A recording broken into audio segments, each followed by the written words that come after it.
Assalamualaikum warahmatullahi wabarakatuh. Yang terhormat Ibu Dr. Her Pratiwi MPD selaku pembahas. Yang terhormat Bapak Dr. Rizwandi MPD selaku pembimbing 1. Dan yang saya hormati Bapak Ujang Effendi MPDI selaku pembimbing 2. Saya Diah Ayu Sucitra, mahasiswa PGSD 2017, akan memaparkan hasil proposal skripsi saya dengan judul Analisis Kebutuhan Pembelajaran Daring di Sekolah Dasar.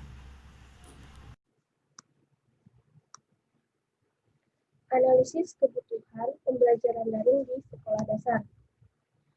Poin penjelasan terdiri dari 3. Bab 1, pendahuluan. Bab 2, penjauhan pustaka. Bab 3, metodologi penelitian. Bab 1, pendahuluan. A. Latar belakang masalah.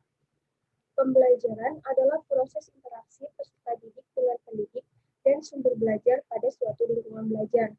Dalam Undang-Undang Nomor 20 Tahun 2003 tentang Sistem Pendidikan Nasional Pasal 1 Ayat 20 dinyatakan bahwa pembelajaran adalah proses interaksi peserta didik dengan pendidik dan sumber belajar pada suatu lingkungan belajar.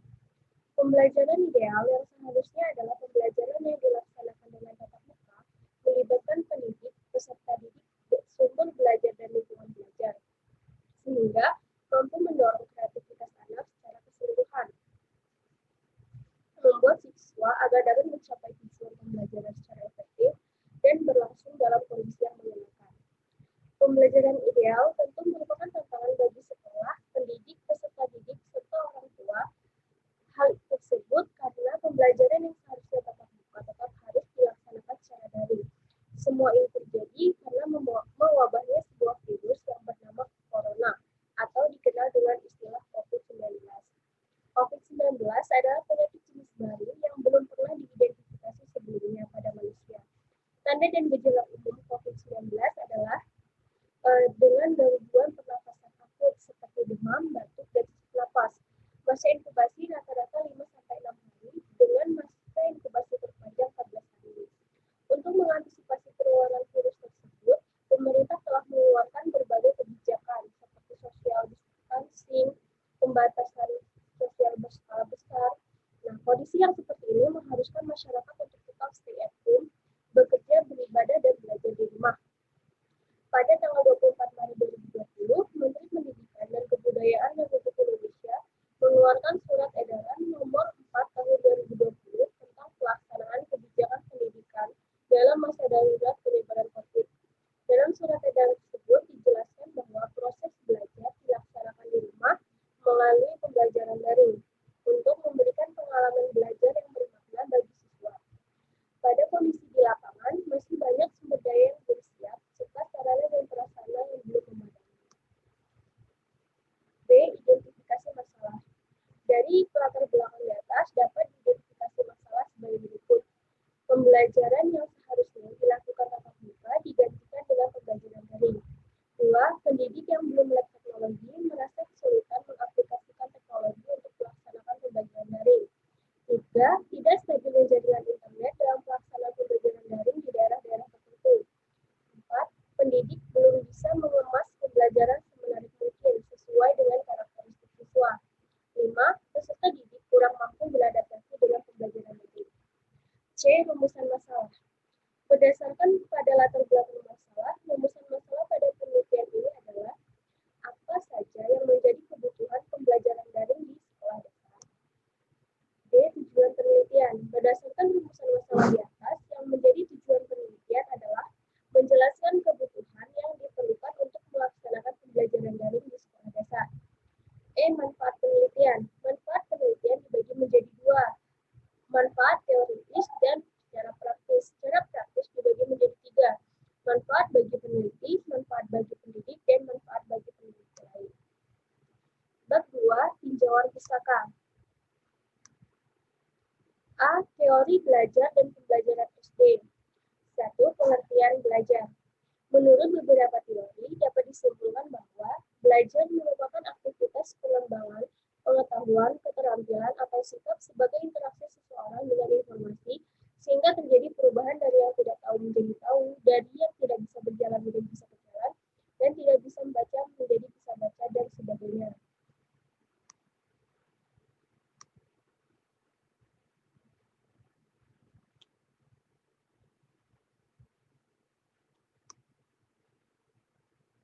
kedua, teori belajar kognitif menurut Jeremy Bruner.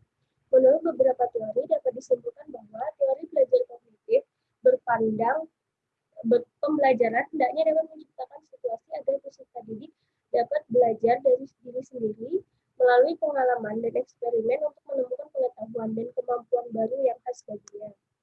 3. Teori kognitif multimedia, Richard E. Mayer. Menurut Richard E. Mayer dan Sabala, dapat disimpulkan bahwa penggunaan multimedia dalam proses pembelajaran bertujuan untuk meningkatkan pemahaman konsep siswa, meningkatkan motivasi belajar siswa, dan menciptakan proses pembelajaran yang lebih bermakna. Pembelajaran yang lebih bermakna didefinisikan sebagai pemahaman yang mendalam mengenai suatu materi, proses pengaturan mental yang dikaitkan secara masuk akal dengan struktur kognitif, dan menghubungkan pengetahuan baru dengan pengetahuan yang sudah ada. Teori belajar konstruk, menurut beberapa ahli dapat disimpulkan bahwa pengetahuan dalam pendekatan konstruktivistik bukanlah kumpulan fakta dari suatu kenyataan yang sedang dipelajari, melainkan sebagai konstruksi kognitif seseorang terhadap objek, pengalaman maupun lingkungannya. Pengetahuan bukanlah sesuatu yang sudah ada dan tersedia, dan sementara orang lain dengan menerimanya. Pengetahuan adalah sebagai suatu pembentukan yang terus-menerus oleh seseorang yang setiap saat mengalami reorganisasi, karena adanya pemahaman-pemahaman baru. Pengertian belajar menurut Trianto dapat disimpulkan bahwa pembelajaran itu adalah interaksi dua arah dari pendidik dan peserta didik. Di antara keduanya terjadinya komunikasi yang terarah menuju kepada target yang telah ditetapkan. B. Pembelajaran daring di sekolah dasar. Menurut beberapa ahli dapat disimpulkan bahwa pembelajaran daring adalah pembelajaran yang dilakukan secara online, menggunakan aplikasi ataupun jejaring sosial. Pembelajaran daring dilakukan tanpa melakukan tatap muka, tetapi melalui platform yang telah tersedia. Segala bentuk materi didistribusikan secara online, komunikasi dilakukan secara online, dan tes juga dilaksanakan secara online. B. Pembelajaran daring di sekolah dasar. Menurut Dabak dalam Hasanah DKK menyebutkan bahwa ciri-ciri peserta didik dalam aktivitas belajar daring yaitu 1. Semangat belajar pada saat proses pembelajaran kuat atau tinggi guna mandiri. 2. Literasi terhadap teknologi, tingkat pemahaman pelajar terhadap pemakaian teknologi. 3. Kemampuan berkomunikasi interpersonal dibutuhkan guna menjalin hubungan serta interaksi antar pelajar lainnya. 4. Berkolaborasi, memahami dan memakai pembelajaran interaksi dan kolaborasi. 5. Keterampilan untuk belajar mandiri. Salah satu karakteristik pembelajaran daring adalah kemampuan dalam belajar mandiri. Kebutuhan pembelajaran daring di sekolah dasar. 1. Kemampuan literasi digital. 2. Tingkat adaptasi siswa terhadap pembelajaran. 3. Biaya pembelajaran daring. 4. Kemudahan penggunaan aplikasi. 5. Kecukupan perangkat. 6. Jaringan internet. Dan 7. Perencanaan pembelajaran daring. Penelitian yang relevan terdiri dari 4 penelitian terdahulu. Yang pertama, dari Novia Maria Suhanichi tahun 2020. Yang berjudul Gambaran Kebutuhan Pembelajaran Daring PKPM Budi Utama Surabaya pada masa pandemi COVID-19. Yang kedua, Nikoma Suni Astini tahun 2020, yang berjudul Teknologi Informasi dalam Pembelajaran Tingkat Sekolah Dasar pada masa pandemi COVID-19. Yang ketiga, Octavia Ika Handarini tahun 2020, yang berjudul Pembelajaran Daring sebagai upaya study from home atau SPH selama pandemi COVID-19. Yang keempat, Henry Aditya Rugianto tahun 2020 yang berjudul Kendala Pembelajaran Daring Guru Sekolah Dasar di Kabupaten Banjarnegara. Untuk kerangka berpikir pandemi COVID-19. Dalam kerangka berpikir, dimulai dengan adanya pandemi COVID-19, lalu pemerintah melakukan kebijakan untuk pembelajaran daring. Nah, dalam pembelajaran daring terdiri dari guru yang berkolaborasi dengan orang tua untuk mengawasi peserta didik dalam kegiatan pembelajaran. Nah, dari pembelajaran daring ini membutuhkan beberapa kebutuhan pembelajaran daring yang harus disiapkan agar pembelajaran daring dapat terlaksana dengan optimal. Terakhir, bab 3 tentang metode penelitian. A. Jenis penelitian. Jenis penelitian yang digunakan dalam penelitian ini adalah deskriptif kuantitatif. Metode deskriptif ini menggambarkan, menjelaskan, atau meringkas berbagai kondisi, situasi, fenomena, atau berbagai variabel penelitian menurut kejadian sebagaimananya. Ada yang dapat dipotret, diwawancari, diobservasi, serta yang dapat diungkapkan melalui bahan-bahan dokumenter. Populasi sampel. Populasi pada penelitian ini yaitu bersifat tidak terbatas, dalam arti tidak dapat ditentukan jumlah atau objek dalam populasi tersebut. Dengan menggunakan populasi terjangkau adalah semua guru dan orang tua tingkat sekolah dasar yang melaksanakan pembelajaran daring. Sampel. Sampel merupakan bagian dari populasi. Kenyataan-kenyataan yang diperoleh dari sampel itu harus dapat menggambarkan dalam populasi. Dalam penelitian ini menggunakan pengumpulan data, yaitu random sampling. Definisi konseptual dan definisi prosedural. Definisi konseptual, pembelajaran daring adalah pembelajaran yang dilakukan secara online menggunakan aplikasi ataupun jejaring sosial dan dilakukan tanpa melakukan tatap muka, tetapi melalui platform yang tersedia. Segala bentuk materi didistribusikan secara online, komunikasi juga dilakukan secara online, dan tes juga dilakukan secara online. Untuk prosedural, kebutuhan pembelajaran daring merupakan perangkat-perangkat mobile seperti smartphone atau telepon, Android, laptop, komputer, tablet.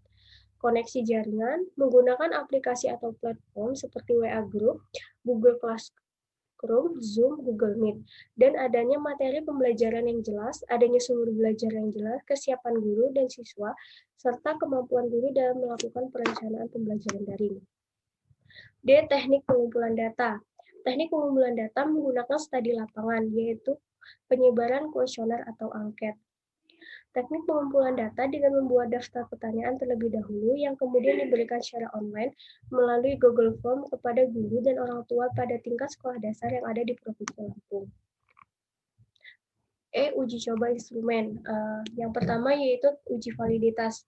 Pengujian validitas menggunakan pengujian validitas isi atau content validity. Untuk expert judgment memintai bantu Bapak Ismu Sukanto sebagai expert judgment. Uji realitas. Pada uji realitas menggunakan rumus Cambridge Alpha R11 yang dikonsultasikan dengan tabel produk momen dengan N20. Signifikansi atau A sebesar 5% diperoleh L tabel sebesar 0,632. Nah, R11 yang didapatkan yaitu 0,965. Lebih besar dari L tabel 0,632, maka instrumen angket dinyatakan reliable. F. Teknik analisis data. Teknik analisis data menggunakan statistik deskriptif, yaitu penyajian data melalui data tabel, grafik, diagram, lingkaran, piktogram, perhitungan modus median, min, pengukuran tendensi sentral, perhitungan desil, presensil, perhitungan penyebaran data melalui perhitungan standar deviasi, perhitungan presentasi. Selanjutnya, uji homogenitas menggunakan uji Hartley. Dengan rumus Fmax, variasi tertinggi dengan variansi terendah. Yang selanjutnya ada uji normalitas. Menguji normalitas data dengan menggunakan uji Kolmogorov Smirnov. Ketentuan kriteria uji normalitas menggunakan SPSS 16.0 dengan Kolmogorov Smirnov sebagai berikut. Nilai signifikan atau nilai probabilitas kurang dari 0,05, maka data tidak berdistribusi normal. Nilai signifikan atau nilai probabilitas lebih dari 0,05, maka data berdistribusi normal. Sekian dari pemaparan saya. Terima kasih kepada Ibu dan Bapak yang telah mendengarkan pemaparan saya. Saya mohon maaf jika ada salah kata atau penjelasan yang kurang jelas. Saya akhiri. Wassalamualaikum warahmatullahi wabarakatuh.